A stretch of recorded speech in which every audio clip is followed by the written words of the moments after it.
lectures by Revival Campus. Dear students, today we are going to start Surah Anfal and its translation, which is included in your Islamiyat book. اسلامیات کی بک میں سورہ انفال کو syllabus کا حصہ بنایا گیا ہے. اس کا جو سلیبس میں امپورٹنس ہے وہ 1/3 پارٹ میں ہے. اسلامیات کے ویسے تو 3 حصے ہیں. 9th کلاس کے سلیبس میں سورہ انفال ہے، 10 احادیث ہیں، پہلے 4 موضوعاتی مطالعہ ہیں. تو اس کا سب سے اہم حصہ جو ہے اسلامیات کا وہ سورہ انفال ہے. سورہ انفال کا جو سب سے اہم ٹاپک ہے وہ اس کی ٹرانسلیشن ہے اور اس کی ایکسرسائز ہے. اس کی ٹرانسلیشن 8 نمبر کی بچوں نے کرنی ہوتی ہے. 3 آیات آتی ہیں جن میں سے 2 کا ترجمہ لکھنا ہوتا ہے. تو صرف ہم نے ترجمہ جو ہے وہی پیپر میں کرنا ہوتا ہے، اس کا مفہوم سلیبس میں انکلوڈڈ نہیں ہوتا. شارٹ کوشچنز میں آیات آ سکتی ہیں جن کو ہم نے تھوڑا سا ایکسپلین کرنا ہوتا ہے. یہ الفاظ کے معنی آتے ہیں شارٹ کوشچنز میں. تو ہم یہاں پہ سورہ انفال جو ہے اس کو پوری آیت اسباق کا ترجمہ تو آلریڈی آپ کی بک پہ لکھا ہوا ہے. آپ اس کے الفاظ کے معنی اور ترجمہ اچھی طرح یاد کر لیں تاکہ آپ کو پیپر میں ان کو سالو کرنا آسان ہو. ہم یہاں پہ صرف ایکسرسائز کو امپارٹنس دیں گے. ایکسرسائز جو ہے یہ بھی بورڈ کے پیپر کے حوالے سے بہت امپارٹنٹ ہے. تو یہاں پہ میں آپ کو ایکسرسائز جو ہے سبق نمبر 1 سورہ انفال کا جو سبق نمبر ہے 1 الدرس الاول، اس کی الف جز. بسم اللہ الرحمن الرحیم. ہم یہاں پہ اس کی ایکسرسائز کے الفاظ کے معنی سب سے پہلے دیکھیں گے. الانفال مال غنیمت. ایکچولی مال غنیمت وہ سامان ہوتا ہے جو مسلمان جنگ کے دوران کفار سے لے کر آتے ہیں. جب وہ کفار بھاگ جاتے ہیں اور اپنا سامان چھوڑ کر بھاگ جاتے ہیں تو وہ جو سامان مسلمان لے کر آتے ہیں اس کو مال غنیمت کہا جاتا ہے. پہلے یہ پہلی قوموں پہ حلال نہیں تھا ہوتا، یہ اسلام میں اللہ تعالیٰ نے مسلمانوں پر حلال کیا ہے، لیکن اس کا پھر بھی 5واں حصہ جو ہے وہ اللہ کی راہ میں دینا ہوتا ہے. الانفال جو کہ نفل کی جمع ہے، اس کا معنی ہے مال غنیمت، اس کا لغوی معنی. اور اصلحو ذات بینکم، اصلحو درست کر لو، ذات بینکم اپنے آپس کے تعلقات کو، اپنے آپس کے تعلقات کو درست کر لو یا آپس میں صلح کر لو. کم جو ہے وہ جمع میں آ رہا ہے کہ سب کو کہا جا رہا ہے. واجلت ڈر جاتے ہیں یا ڈرتے ہیں. کارہون ناگواری محسوس کرتے ہیں یا ناگواری محسوس کرنے والے. یساقون وہ ہانکے جاتے ہیں، ان کو دھکیلا جاتا ہے. اس کے بعد ہے آگے اہدا ایک، اور یہ مونس کے لیے اس کو لیا جاتا ہے. دابر جڑ. تستغیثون تم فریاد کرتے ہو. مردفین لگاتار آنے والے. غیر ذات الشوکت بغیر کانٹے کے.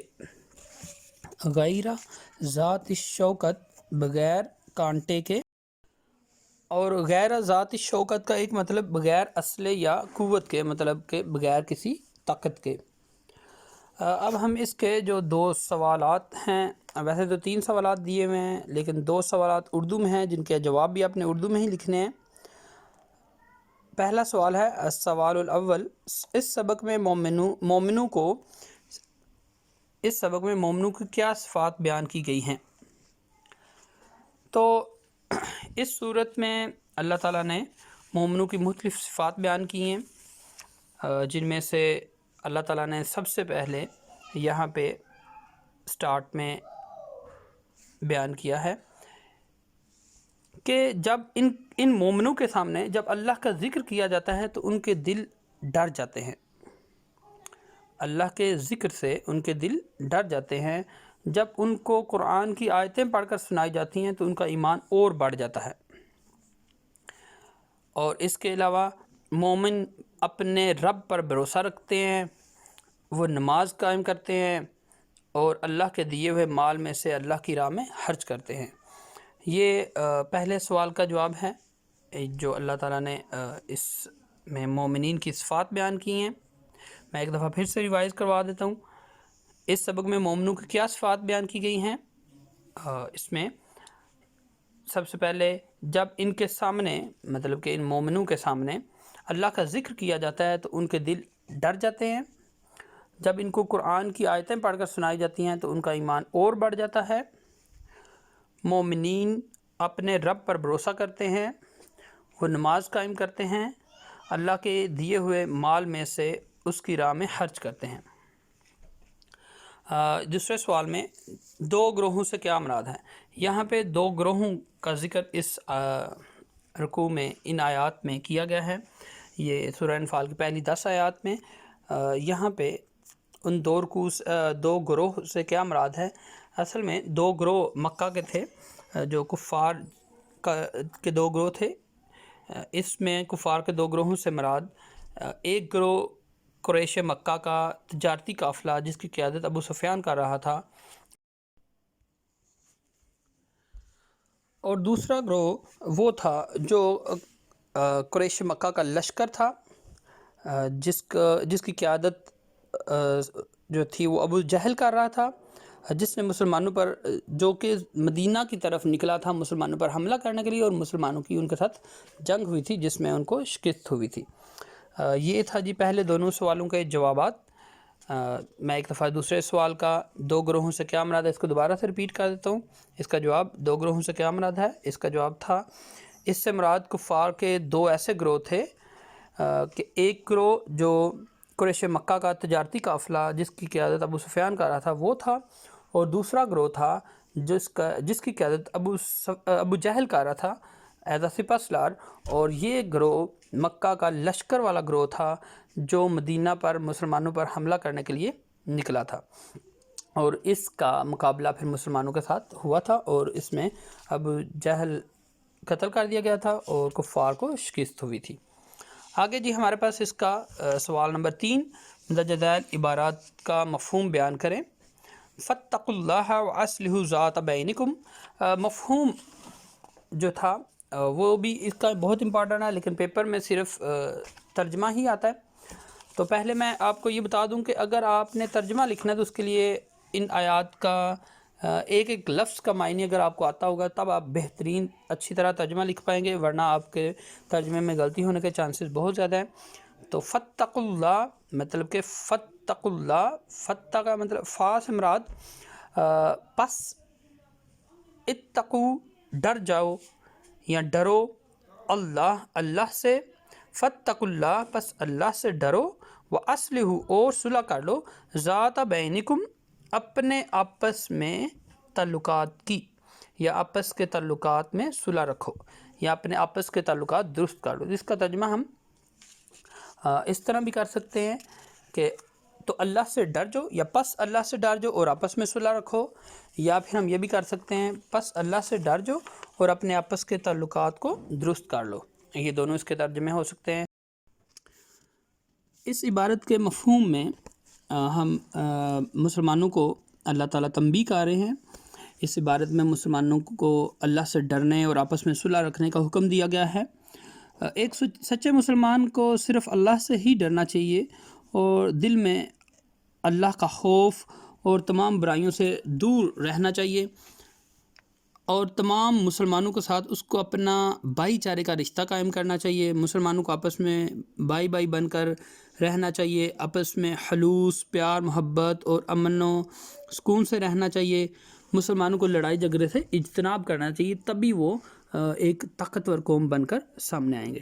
اس کے بعد تھا جی ہمارے پاس آیت نمبر 2، اطیعوا اللہ ورسولہ ان کنتم مؤمنین، اطیعوا اللہ ورسولہ ان کنتم مؤمنین۔ اس آیت کا جو ترجمہ ہے اس میں اطیعوا اطاعت کرو، اللہ کی، اطیعوا اللہ اللہ کی اطاعت کرو، ورسولہ اور اس کے رسول صلی اللہ علیہ وسلم کی بھی اطاعت کرو۔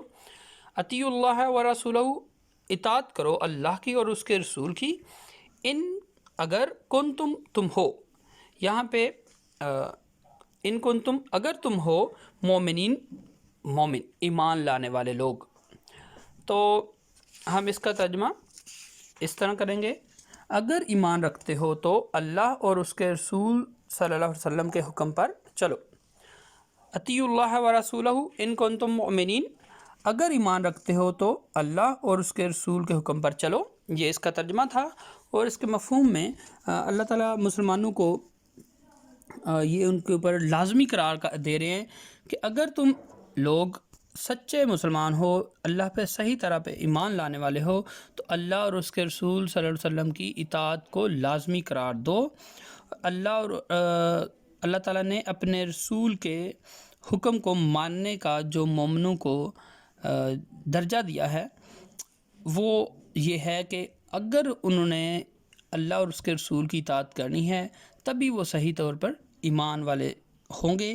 یہ شرط لگا دی گئی ہے جس کی وجہ سے پھر مسلمانوں کو کہا گیا ہے کہ وہ اللہ اور اس کے رسول دونوں کی فرما برداری کریں گے، مطلب کہ اللہ کے نبی صلی اللہ علیہ وسلم نے جو حکم دیا ہے، جو بات کیا اس پہ بھی عمل کرنا ہے اللہ کی بات کے ساتھ ساتھ۔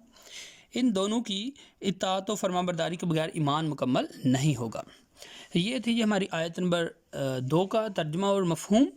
آیت نمبر 3 جو ہے، اذا تلیت علیہم آیاتہ زادتہم ایمانا، میں ایک دفعہ پھر سے آیت پڑھ دیتا ہوں۔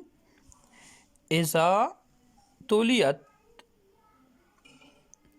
علیہم آیاتہ زادتہم ایمانا، یہ بھی جی ہمارے پاس اسی میں سے ہی ان 10 آیات میں سے ہی یہ آیت بھی دی گئی ہے۔ اس کا ترجمہ اور مفہوم ہمیں کرنا ہے۔ تو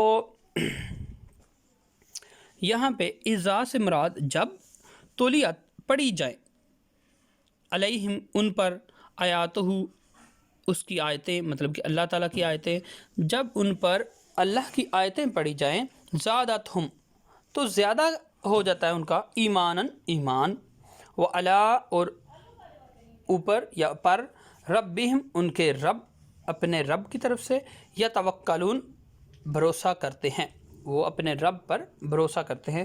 تو اس کا ترجمہ پھر میں نے الفاظ کے معنی بتا دیے ہیں۔ اذا تلیت علیہم آیاتہ زادتہم ایمانا، جب انہیں اس کی آیتیں پڑھ کر سنائی جاتی ہیں، مطلب کہ اللہ تعالیٰ کی آیتیں پڑھ کر سنائی جاتی ہیں تو ان کا ایمان اور بڑھ جاتا ہے۔ جب انہیں اس کی آیتیں پڑھ کر سنائی جاتی ہیں تو ان کا ایمان اور بڑھ جاتا ہے، یہ ترجمہ تھا۔ تو اس کے مفہوم میں، اس کا مفہوم اصل میں اللہ تعالیٰ مسلمانوں کی، مومنین کی خوبی بیان کر رہے ہیں کہ قرآن، یہاں پہ آیتوں سے مراد اللہ تعالیٰ کا قرآن ہے، کلام الہی ہے۔ اس میں یہ کہا گیا کہ اس آیت میں مسلمانوں کے ایمان کے اضافہ کی ایک خوبی بیان کی گئی ہے کہ جب ان کے سامنے اللہ تعالیٰ کی آیات یعنی کہ قرآن مجید پڑھا جاتا ہے تو ان کا ایمان اور زیادہ بڑھ جاتا ہے، اور اہل ایمان اس کتاب کو سمجھتے اور اس پر عمل کرتے ہیں اور اس کے بتائے ہوئے کلام کے مطابق زندگی گزارتے ہیں۔ اس طرح ان کا ایمان پہلے سے بھی زیادہ ہو جاتا ہے۔ تو یہ تھا جی ہماری آج کے سبق نمبر 1 کی مشق کا سلوشن۔ ہم نے اس کو الفاظ کے معنی دیکھے جو آلریڈی بک کے اوپر لکھے ہوئے ہیں۔ سوالوں کے جواب آپ سن کر تو اپنی نوٹ بک پہ کمپلیٹ کر لیں اگر آپ نے نہیں لکھے ہوئے۔ اگر آپ نے لکھے ہوئے تو ایک دفعہ آپ کی ریویژن ہو جائے گی، اور پھر یہ ترجمہ اور مفہوم میں نے آپ کو بیان کر دیا۔ تو کوشش کریں اس کو سن کر اس پہ عمل بھی کرنے کی کوشش کریں۔ یہ ہمارے پاس سورہ انفال کا پہلا رکوع تھا۔ اجازت دیجیے، اللہ حافظ۔